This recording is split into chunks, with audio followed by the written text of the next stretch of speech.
Isang panibagong DIY dryer na naman tayo mga idol.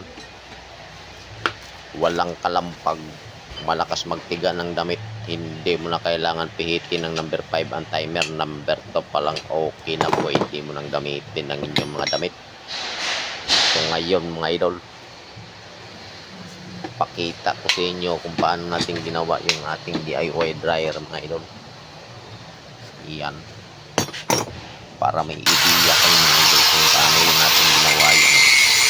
Tignan nyo lang mabuti mga idol. Yan starting yung mga idol, motor mga idol, malaki yan, upgraded na kasi, kaya pinapalit natin yung starting ng motor na yan para magkasya doon sa pulley ng dryer. Yan mga idol,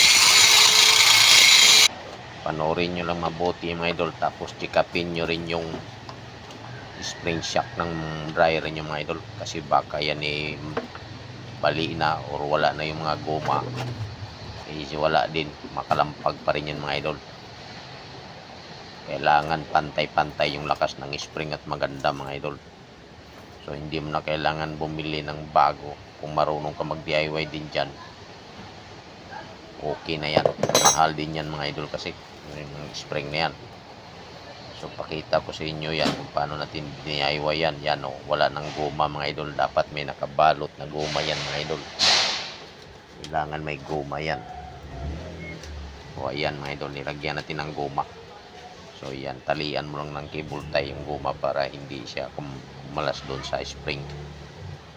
Mas importante kasi ang goma mga idol. Pag wala yan, makalampag din yung inyong mga dryer.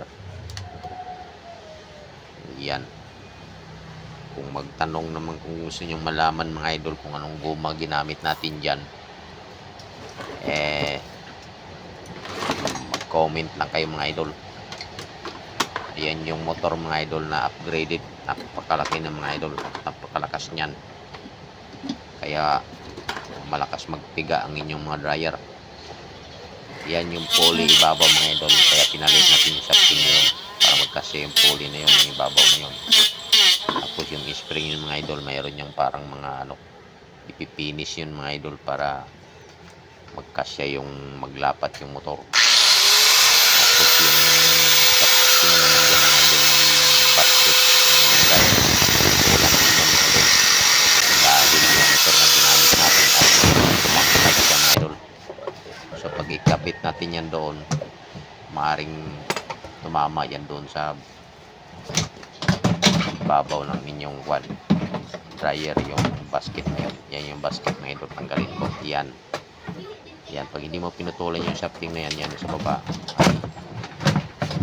ay hindi na maitakip yung dryer nyo mga idol, mahirapan ka.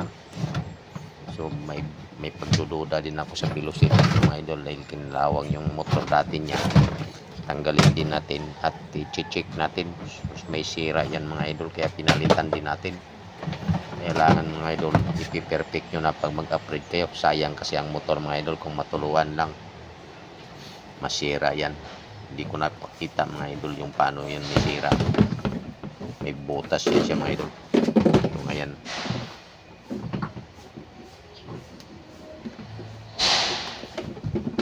tignan nyo lang mabuti mga idol. Kung mabot naman kayo sa video na ito mga idol, pa-share and follow naman mga idol para madali nyo matutunan tong aking mga video. Mayroon kayong makukuhang ideya dito. Yan o, like din mga idol. Diyan mga idol, nagwa-wiring tayo no.